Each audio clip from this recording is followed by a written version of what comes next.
mixed martial arts is rapidly rising with people, young and old, becoming not only fans but also students eager to learn the extremely physically demanding sport. For those who aspire or already are professional MMA fighters, they faced a major hurdle for years in trying to make the sport legally sanctioned in the state of New York, but they recently became closer to achieving their goal when the Senate passed the bill. Now they have to wait on the Assembly. Here to tell us more about why MMA should be sanctioned fights should be legalized in New York is Shihan Ervin Velez and his son, pro MMA fighter Ervin Velez. And thank you so much and welcome to back here to Open. So share with us a little bit about where things stand, because obviously, as we said, it's passed in one form of legislature, but still some things are still up in the air. Well, right now, so the bill passed, and we're kind of waiting, and this seems new for all the fans, because MMA has been recently been popularized, but for us fighters and everything, it's been an ongoing struggle, and we've been to the point where we thought it was going to be legalized, over and over again. So at this point, we're just kind of this is nothing really new to us, but I would argue that it is for like the new population, for people that are really into it recently.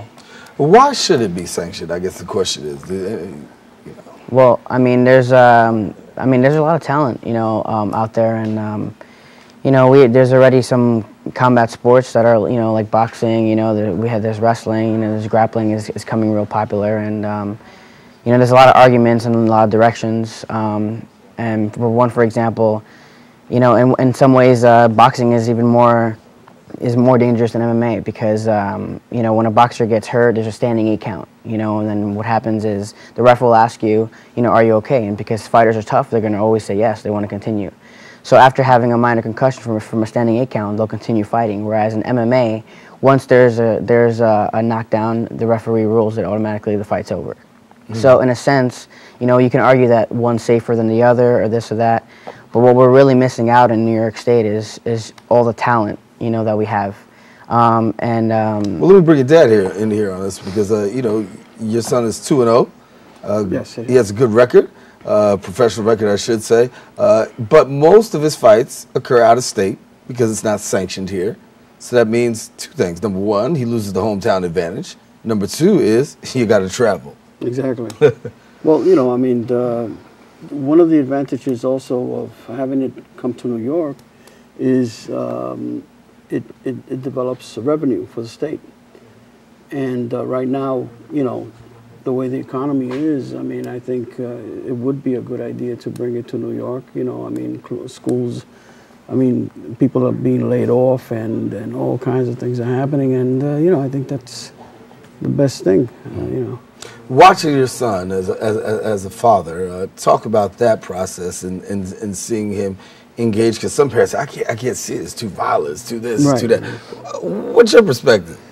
Well, I'm used to it because, I teach full contact karate myself, and, I've taught him and his brother, and they came up in that environment all the time.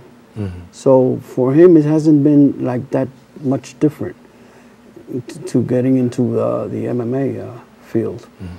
So you're 2-0 right now. Where do things stand with you? When's your next fight coming up?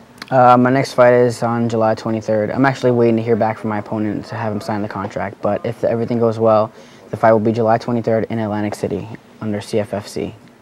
So you'll be out there. You'll be out there in Atlantic City doing your thing. What's it like to be out there doing your thing and having to go far and not really be able to do this at home? Well, to be honest, I love the sport, and it just comes with the sport. I've been traveling, as a wrestler for college all this time. I actually live upstate right now and train upstate, and it's just part of the journey. Seeing a picture of you in action here, talk about this fight. That was actually my amateur fight, my MMA debut. That was before I went pro. That was toward the end of last year. That was actually in Erie, Pennsylvania, which is a pretty far ride for all of us. Yeah. Yeah, I won that fight by first round submission. Yeah, that's about it.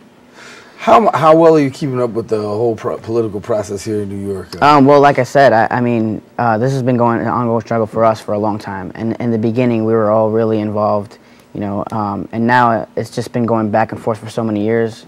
We're just kind of just, you know, doing our thing, and if we hear something, great, and if not, then we'll just continue doing what we're doing, traveling and going to and fro. Yep. Where do you want to see yourself in a couple of years? Hopefully in the UFC. I mean, right now the UFC doesn't have a flyweight class, which is my weight division, but there's been a lot of talks about that, along with the legalization of MMA in New York State. So I'll just keep doing what I'm doing, and hopefully, Lord willing, you know, end up in the UFC. And Shihan, talk a little bit about what you do and how what you've done has been able to transcend into what your son's got going on now. Yeah, well, I've been in the martial arts for 45 years, and part of that, most part of that time, I've taught full contact karate.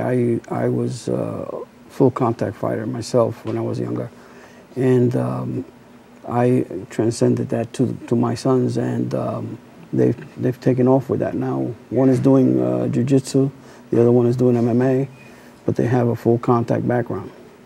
So it all blends in, you know. How do you feel having that as your foundation?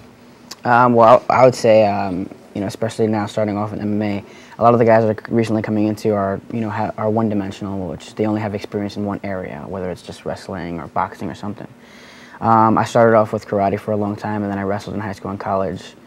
So besides just having the physical skill, you know, there's also, you know, the amount of discipline and focus that comes with being able to, you know, stay and maintain in this type of sport. And I feel like it's just been a great foundation for me, you know, in MMA. Well, Shihan, how can people find out more information about the work that you're doing, and we'll get some contact information out for you guys? I have a school at 611 Morris Park Avenue here in the Bronx. They can call me at 718-710-8101, and I'm there like, they can reach me like 6 days a week. All righty. And I'm currently training upstate in New York. I moved there to commit to MMA full-time in Ultimate Athletics with Team Bomb Squad under Ryan Ciotoli. He's my manager. And we got a great team with a lot of young talent, and hopefully you guys will all be hearing about us pretty soon. All right. Well, best wishes on that next fight coming up. Hopefully we get that going. Appreciate it. Shihan, thanks so much for coming and sharing with you. Best wishes. And of course, we'll continue to update our viewers and let them know exactly what how this really plays out, because we know how it can work up there in Albany. Well.